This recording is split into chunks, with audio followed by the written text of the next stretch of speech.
ciudades aisladas en función de resistencia ofrecía a su conquista.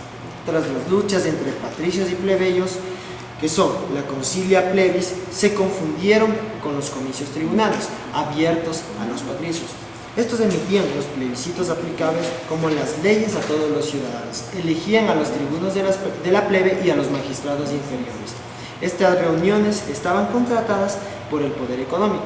El poder se encontraba en manos de la nobleza, que son nobilitas, nueva clase política, aparecida en el siglo III y constituida por ricos y patricios y plebeyos. Las magistraturas jerarquizadas eran el cursus honorum, eran igualmente colegiadas y anuales. En la base de la escala se encontraban los cuestores, seguidos en un orden, mandar ejércitos y ayudar a los dos cónsules que representaban las leyes y a los comicios que eran comandados por un jefe. Cada 5 años se elegían 2 censores para preparar el censo de los ciudadanos. En caso de gran peligro, se podía designar un dictador por un plazo de 6 meses que ostentaba todos los poderes. Un poco al margen del cursus, los 10 tribunos de la plebe extendían sus poderes a todos los ciudadanos y presentían a los comicios tribunados a los que presentaban los proyectos. Todos los magistrados estaban controlados por el Senado en el siglo III a.C. Era una asamblea de los antiguos magistrados y dominaba tanto la política exterior como la interior. El Senado velaba sobre el tesoro público aeóreo, que era el guardia de la religión, mientras que los comicios y los magistrados solo tenían la apariencia del poder. El Senado lo ejerció en realidad. Este conflicto dio lugar a la división entre populares y optímates. Los primeros eran partidarios de aumentar el poder de los tribunos y los de los comicios populares, y los segundos deseaban limitar el poder de las asambleas populares romanas y aumentar las del Senado, a las que consideraban mejor, más estables a la hora de buscar el bienestar de Roma. Los optímates favorecieron la nobilis, familias nobles, y se opusieron de la asesión de los nombres de hombres nuevos, plebeyos, normalmente nacidos en provincias, cuyas familias no tenían experiencia política dentro de la política romana.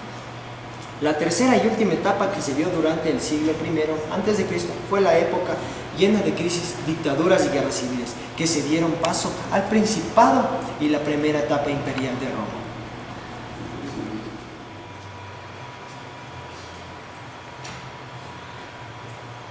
El Senado en Roma. El Senado viene del latín senatus. Fue una de las instituciones de gobierno de la antigua Roma, institución consultiva de la monarquía. Al principio estaba formada por 30 patricios con un representante de cada gens, y luego por 300. Además, adquirió mayores prerrogativas con la República. Pasó a refrendar a través de sus autócritas los actos de los cónsules, extendiendo su competencia a los actos de otros magistrados y comicios.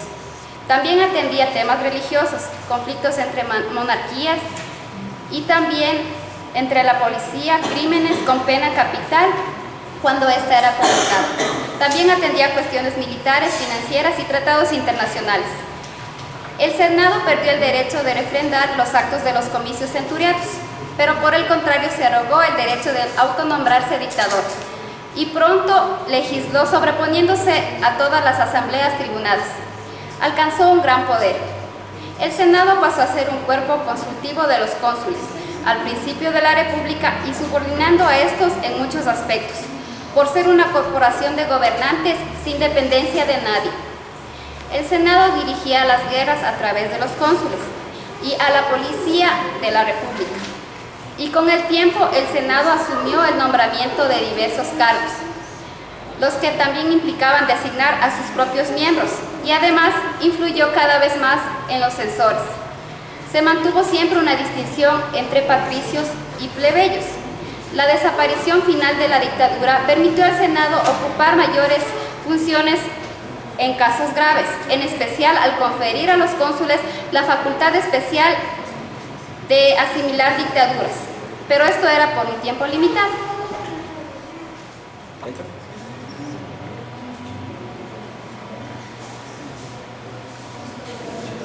El orden senatorial. La designación de las vacantes del Senado, designadas primero por los cónsules, pasó a los censores. Su funcionamiento fue regulada por la ley Ovinia. El Senado era el que dominaba en materia de elección y de gobierno, siendo sobre todo un órgano con poder ejecutivo. en el recaer y la potestad del nombramiento y controlar las más altas magistraturas del Estado, y controlaba al ejército y llevaba a cabo la política exterior.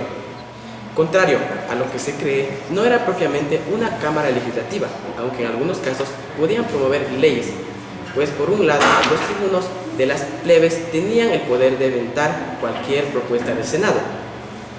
Fuera y en general eran dichos tribunos los que desarrollaban la función legislativa, redactando los proyectos de leyes que solían ser sometidas previamente al Senado, procedimiento conocido como Senado Consulto, de consultar al Senado para después convocar los plebiscitos en los que finalmente eran aprobadas las leyes.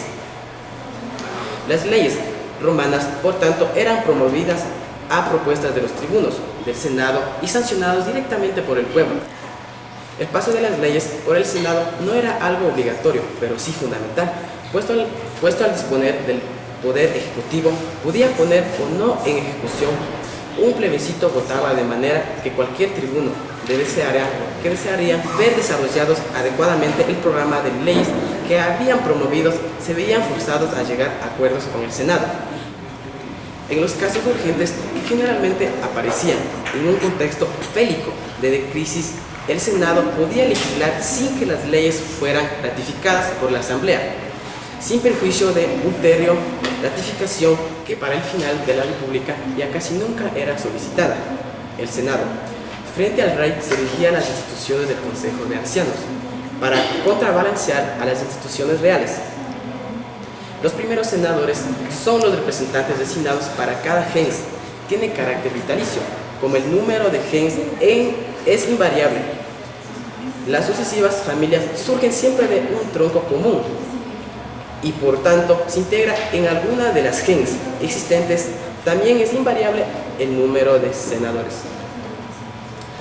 Nombrar un sustituto temporal hasta la designación del sustituto designado por la gens. La costumbre del nombramiento real acabó concedida al rey, la elección de los senadores. El Senado era un órgano meramente consultivo, pero siendo emanado del pueblo, el rey lo convocaba a menudo y consideraba sus propuestas. Sus reuniones se celebraban en el comitio, es decir, en un foro, en una sala llamada bola. Más adelante había un grupo de gente que decían que iban a enfrentar al rey y quienes manejaban las entradas de plata.